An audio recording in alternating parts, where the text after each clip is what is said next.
بہت پرانے زمانے کی بات ہے۔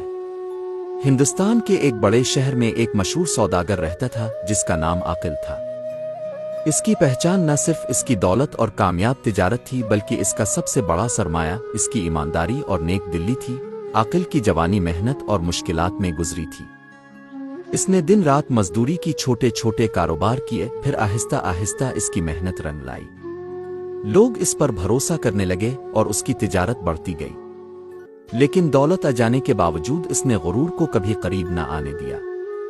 وہ ہمیشہ کہتا تھا، مال و دولت انسان کے لیے امتحان ہے، اگر وہ اسے دوسروں کی بھلائی کے لیے استعمال کرے تو نعمت ہے، ورنہ مصیبت۔ ایک دن عاقل نے فیصلہ کیا کہ وہ اپنی تجارت کے لیے سمندر پار کے ملک کا سفر کرے۔ وہاں قیمتی کپڑے اور زیورات کی بڑی منڈیاں تھیں۔ اس نے اپنے ملازموں کو جمع کیا اور کہا، میں ایک طویل سفر پر جا رہا ہوں، ممکن ہے کئی ماہ لگ جائیں۔ تم سب امانت داری سے کام کرنا، گاہکوں کے ساتھ نرمی اور سچائی سے پیش آنا۔ اس کے ملازم سر جھکا کر بولے، مالک، آپ فکر نہ کریں، آپ کی ایمانداری نے ہی ہمیں عزت دی ہے، ہم کبھی اس سے پیچھے نہ ہٹیں گے۔ عاقل اپنے قافلے کے ساتھ روانہ ہوا۔ اونٹوں پر سامان لدھا ہوا تھا۔ وہ کارواں دن رات چلتا رہا، پہاڑوں، دریاؤں اور جنگلوں سے گزرتا ہوا ایک ایسی وادی میں پہنچا جہاں ایک گاؤں بسا ہوا تھا۔ وہاں کا منظر دیکھ کر عاقل کا دل بھر آیا۔ لوگ ننگ دھڑنگ پھر رہے تھے، بچے بھوک سے بلک رہے تھے، کھیت سوکھے ہوئے تھے اور کنووں میں پانی ختم ہو چکا تھا۔ عورتیں گھڑے لیے میلوں دور سے پانی لانے پر مجبور تھیں۔ عاقل نے قافلے کو وہیں رکنے کا حکم دیا اور گاؤں کے بڑوں کو بلا بھیجا۔ وہ سب آ کر اس کے سامنے ہاتھ جوڑ کر کھڑے ہو گئے۔ ان کے کپڑے پھٹے پرانے تھے اور چہروں پر مایوسی چھائی ہوئی تھی۔ گاؤں کے ایک بوڑھے نے کہا، اے مسافر، ہم پر برا وقت آ گیا ہے، بارش کئی برسوں سے نہیں ہوئی، کھیت ویران ہو گئے ہیں، ہمارے پاس نہ اناج ہے نہ کپڑا، ہم بس اللہ سے دعا کر رہے ہیں کہ کوئی ہماری مدد کو آئے۔ یہ سن کر عاقل کی آنکھوں میں آنسو آ گئے۔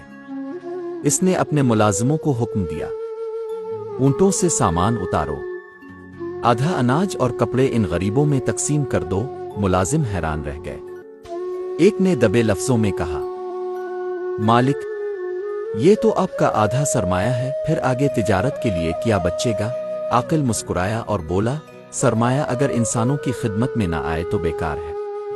یہ لوگ اللہ کی مخلوق ہیں، ان کا حق ہے کہ ہم ان کی مدد کریں۔ یوں اناج، کپڑے اور ضرورت کا سامان گاؤں میں تقسیم ہوا۔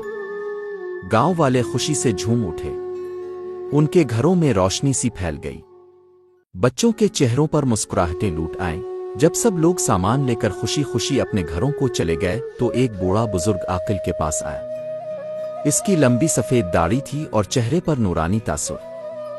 اس نے عاقل کا ہاتھ پکڑا اور کہا، اے نیک دل انسان، تم نے آج وہ کیا ہے جو بڑے بڑے بادشاہ بھی نہیں کرتے، تم نے اللہ کی مخلوق کو بچایا ہے۔ میں تمہیں ایک تحفہ دینا چاہتا ہوں۔ یہ کہہ کر بوڑھے نے اپنی جیب سے ایک چھوٹا سا لکڑی کا ڈبہ نکالا۔ عاقل نے ڈبہ کھولا تو اندر ایک چمکتا ہوا قیمتی موتی رکھا تھا۔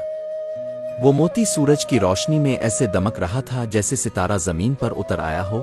بزرگ نے کہا، یہ موتی عام نہیں ہے، اس میں برکت اور خوش بختی ہے، لیکن یاد رکھو، یہ موتی اسی کے پاس برکت لاتا ہے جو نیک نیتی سے اسے رکھے اور دوسروں کی بھلائی کرے۔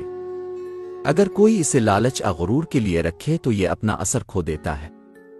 عاقل نے عاجزی سے کہا، مجھے دولت کی لالچ نہیں، اگر یہ موتی اللہ کی نشانی ہے تو میں اسے امانت سمجھ کر رکھوں گا۔ عاقل نے سفر جاری رکھا۔ وہ ملکوں گیا، اپنی تجارت کی، مگر جہاں بھی جاتا وہاں کے غریبوں کی مدد کرتا۔ لوگ اس کی سخاوت کے قصے سن کر اس پر جان چھڑکنے لگے۔ کچھ ہی برسوں میں اس کی شہرت دور دور تک پھیل گئی۔ تاجر کہتے کہ یہ سب اس موتی کی برکت ہے، مگر عاقل ہمیشہ کہتا، اصل برکت دوسروں کی خدمت میں ہے، یہ موتی تو محض ایک علامت ہے۔ اس کی یہ بات لوگوں کے دلوں میں اتر جاتی۔ پانچواں حصہ، لالچی تاجر کی آزمائش۔ شہر میں ایک اور تاجر رہتا تھا جس کا نام حارث تھا۔ وہ عاقل کی کامیابی سے جلتا تھا۔ ایک دن اس نے عاقل سے کہا، سچ بتاؤ، تمہارے پاس ایسی کون سی چیز ہے جس نے تمہیں اتنی دولت اور عزت دی ہے؟ عاقل نے ہنس کر جواب دیا،